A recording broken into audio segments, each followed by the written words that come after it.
Muy buenos días. Este es el curso de Psicología Social. A continuación vamos a realizar la actividad fase 3, Teorías y Conceptos en Acción. Este es el grupo 197, conformado por mi persona, Jesús Sebastián Cacón Mantilla, por Angie Ramírez, Lawel Amaya, Ana Ramírez y Natalia. Eh, a continuación, la compañera Natalia Rivera nos va a realizar nos va a dar el resumen de la lectura número uno. Cordial saludo, compañeros, tutora. Bueno, yo voy a trabajar con la lectura número uno, Bello Dávila, Estudio de las Actitudes. Esta lectura trata, bueno, la idea central de este fragmento es que las interacciones sociales y la dinámica grupal juegan un papel fundamental en la formación de la identidad individual y colectiva, influyendo en las actitudes, en las creencias y el comportamiento de los individuos dentro de los grupos. Pasamos a la siguiente diapositiva en la que voy a debatir, voy a empezar el debate de la pregunta problematizadora de ¿el texto estudiado brinda ideas, conceptos o herramientas para abordar la problemática de la migración y aporta alguna solución? Bueno, el texto podría brindar herramientas conceptuales y metodológicas desde la psicología social para comprender y abordar la problemática de la migración. Este campo estudia cómo el comportamiento y las actitudes de las personas son influidas por factores sociales y culturales, lo que es clave para entender la migración en términos de identidad, prejuicios, integración y adaptación cultural. Aunque el texto no propone soluciones específicas para la migración, su enfoque podría ayudar a diseñar intervenciones que promuevan la inclusión social, reduzcan los prejuicios y faciliten la adaptación de migrantes en comunidades de acogida. No sé si el monitor tiene alguna pregunta para hacerme. Claro, Natalia. Pues, dado lo que habló, me gustaría preguntarte lo siguiente. ¿Qué es la teoría de la identidad social y cómo afecta el comportamiento de las personas en los grupos? Bueno, la teoría de identidad social sugiere que las personas tienden a categorizarse en grupos, lo que influye en autoimagen y en cómo perciben a los demás, afectando su comportamiento a través de la conformidad, estereotipos, prejuicios y la social. En otra palabra, es como esa idea que nos dice que nos encanta ponernos etiquetas y agruparnos con otros. Así que ya seamos fanáticos del mismo equipo o parte de una tribu de amigos. Eso nos ayuda a definir quiénes somos y cómo vemos a los demás. Eso al final puede hacer que actuemos de ciertas maneras, ya sea siguiéndole la corriente a lo que hace X grupo, cayendo en estereotipos o hasta dejando que los prejuicios nos guíen. En resumen, pues ser parte de un grupo influye un montón en cómo nos comportamos y cómo tratamos a la gente que no está en nuestro club. Es un juego de identidades y conexiones sociales. Muchas gracias. Listo, Natalia, muchísimas gracias a usted. Pasamos con Laura Maya, con la lectura número 2. Por favor, Laura.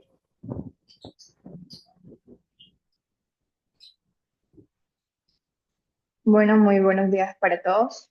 Respecto a la lectura de Martín Baró hacia una psicología de la liberación, a manera de introducción, podemos decir que Baró sostiene que la psicología en Latinoamérica debe estar reorientada desde una perspectiva crítica y comprometida, que priorice las voces y experiencias de las mayorías oprimidas, promoviendo una praxis que no solo analice la realidad, sino que también contribuya activamente a la transformación de las condiciones de la vida de los pueblos, de las personas.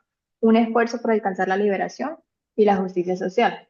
Teniendo en cuenta la pregunta principal, que es si los textos estudiados brindan o no ideas, conceptos, herramientas para abordar la problemática, que es la migración que estamos trabajando en este momento, y aporta alguna solución, podemos decir que dentro de la lectura de Martín Baró encontramos algunas herramientas.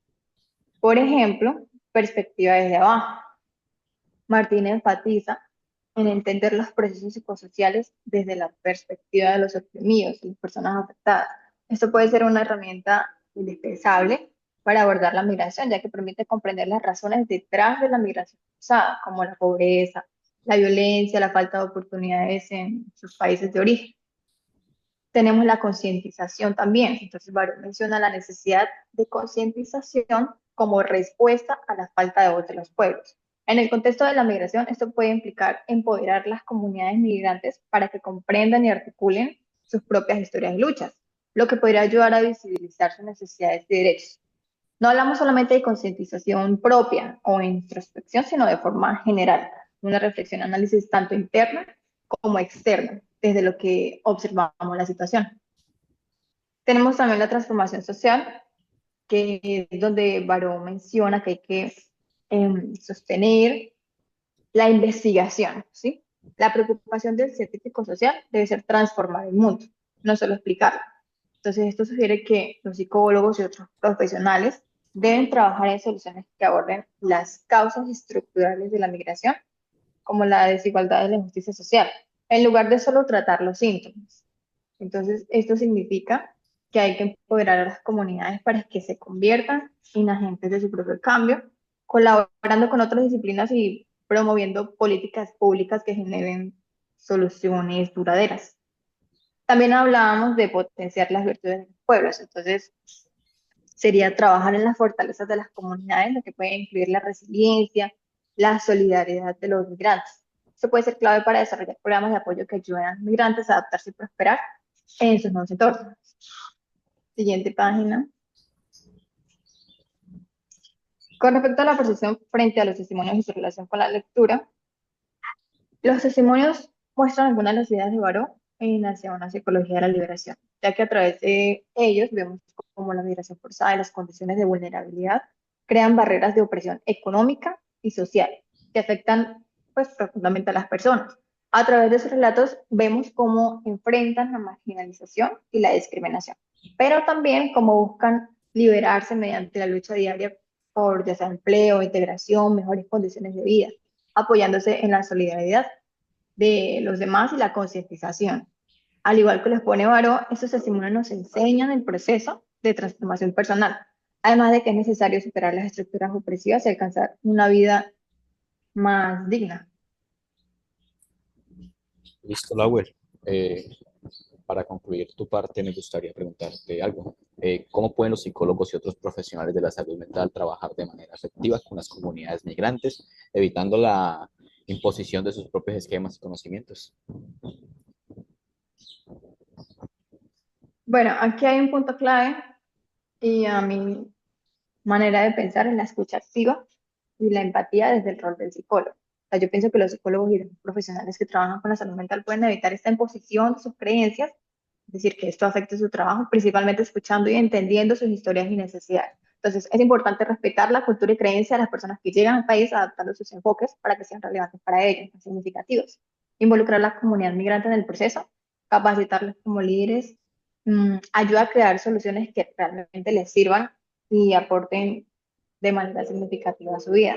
Además, los profesionales deben ser flexibles, dispuestos a cambiar su forma de trabajar según lo que la comunidad necesite, lo que requiera, y siempre reflexionar sobre sus propios prejuicios para mejorar la forma en la que se ayuda. Listo, Lauer. Muchísimas gracias. Pasamos con la lectura número 3 a nombre de Ana Martínez. Con respecto a la lectura planteada por Morales Domínguez, estereotipo, a modo de introducción, esta plantea una explicación sobre los estereotipos, dando un sinfín de definiciones. Uno de ellos es que son creencias compartidas sobre un grupo que sirven como ahorro de energía para explicar la realidad social desde este planteamiento y bajo tres principios como que son una ayuda para explicar la realidad social, un mecanismo de ahorro de energía y creencias compartidas sobre un grupo. El autor trabaja para a comprender un poco sobre qué es el estereotipo.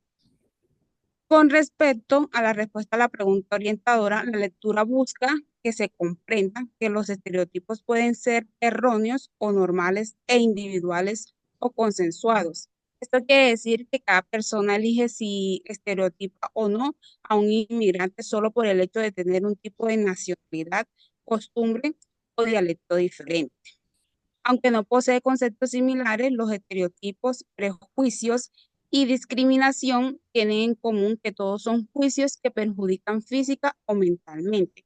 En el caso de la problemática de migración, se crean juicios sobre el comportamiento que los inmigrantes deben y tienen ante ciertas situaciones, lo que hace un juicio erróneo ya que debemos entender que estos cuentan con una cultura distinta a la que estamos acostumbrados.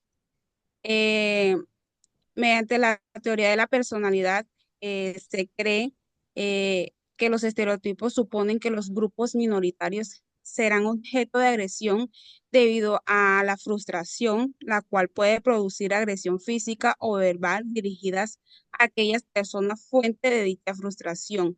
Todo esto asociado por creencias negativas sobre estereotipos.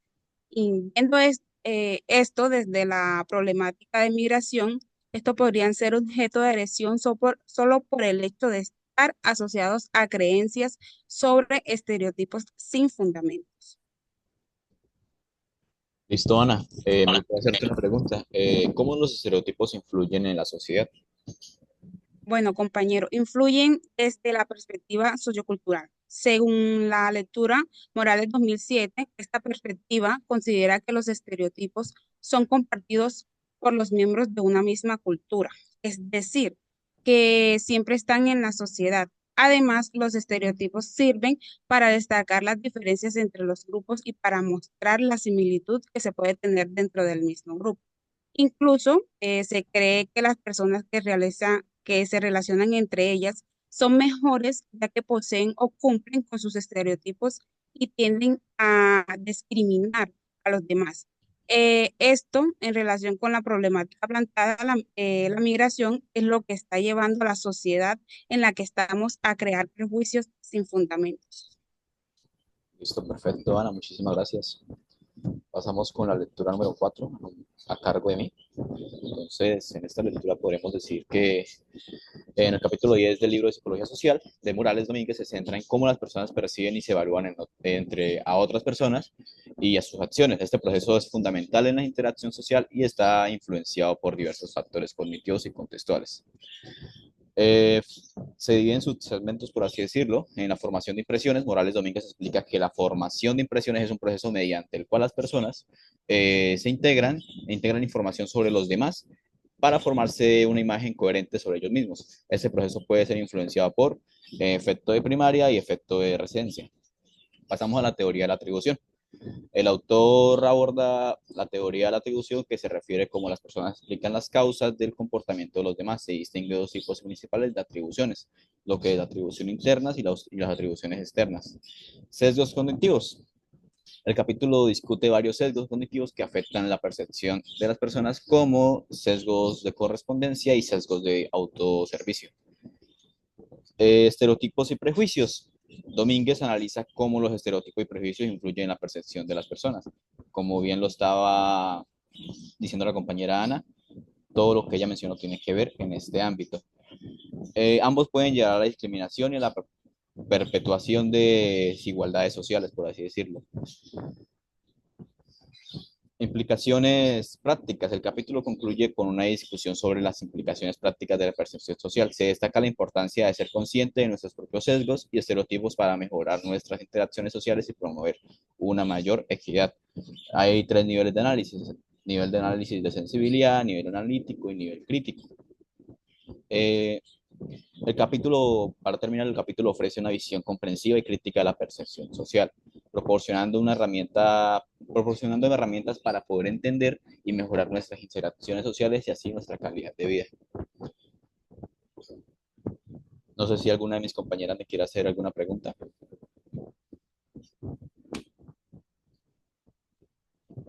Bueno, yo tengo una pregunta y es, ¿cuáles serían los principales sesgos cognitivos que se discuten en el capítulo 10 del libro Psicología Social de Morales Domínguez y cómo afectan la percepción de las personas? Pues en correspondencia al capítulo 10 del libro, la psicología social de Domínguez, se discuten varios sesgos cognitivos que afectan la percepción de las personas. Entre los más destacados podría decirse que se encuentra el sesgo de correspondencia y el sesgo del servicio. El sesgo de correspondencia es la tendencia de sobreestimar la influencia de factores internos y subestimar la influencia de factores externos en el comportamiento de los demás. Por otro lado, el sesgo autoservicio se refiere a la tendencia de atribuir nuestros éxitos a factores internos y nuestros fracasos a factores externos. Estos sesgos influyen en cómo percibimos y evaluamos a las personas, llevándonos a conclusiones erróneas e distorsionar la información sobre sus acciones y características principales de cada una de ellas. Pasamos por último a la última lectura, lectura número 5, a cargo de la compañera Angie. En esta lectura vamos a hablar sobre la construcción social de la realidad en la posición desde la perspectiva de Peter Berger y Thomas Luhmann. Estos nos hablan sobre las diferentes situaciones o realidades que una persona puede generar a partir de los diferentes agentes, sea la familia, los grupos de pares, la escuela. Todo se basa mediante la sociabilidad o los entes sociales, cómo se generan desde la misma persona. Digamos que la persona genera diferentes realidades en las cuales se comporta y tiene actitudes diferentes. Esto mismo nos viene a pensar que la realidad se establece como una consecuencia de un proceso dialéctico entre las relaciones, es decir, los hábitos que generan las demás personas y nosotros venimos aprendiendo desde ellos. Uno de los cuales tiene bastante motivo ahorita, si hablamos de la modernidad, son los medios de comunicación, el cual Arnett nos dice que los sujetos crean la sociedad y esta se convierte en una realidad objetiva, pues a la vez la misma sociedad va creando los sujetos. Todas estas sociedades y las creaciones de las realidades parten desde el ser humano que se forma mediante su ambiente, como ya se dice, el social y cultural, mediante las diferentes interacciones de todas las comunidades. Listo, Angie. Yo tengo una pregunta para ti. ¿Cómo se da la realización de la realidad a partir de los tres pasos según Berger? Se da a partir de la externalización, que es que la sociedad, que es el producto de la creatividad y la actividad humana, la objetivación, el cual la realidad es una realidad objetiva, no es solo principalmente una, sino depende de cómo la persona la va adaptando y creciendo mediante su entorno. Y por último, la internalización, que es la misma que el ser humano llega a ser un producto social. Todo esto de los tres pasos se da también por los mismos agentes, que son la socialización de la primaria, que se puede decir la introducción del individuo, que parte desde la niñez. La secundaria, que es el individuo llega a generar los nuevos roles dentro de la sociedad, los agentes de socialización, los cuales serían la familia, que es como la base o lo más primordial, donde el sujeto se siente en protección y, digamos, es la primera comunidad que uno genera. Asimismo, los grupos de los pares, los cuales ya se generan a partir de a medida de que uno va creciendo. Es decir, cuando uno va a la escuela, genera los grupos de amigos. Asimismo, ya teniendo una pequeña comunidad desde digamos, el salón de la persona, desde ahí mismo subnace otro pequeño grupo que sería el grupo de amistad. Todo esto depende de los tres pasos desde la perspectiva de Burger y Luhmann.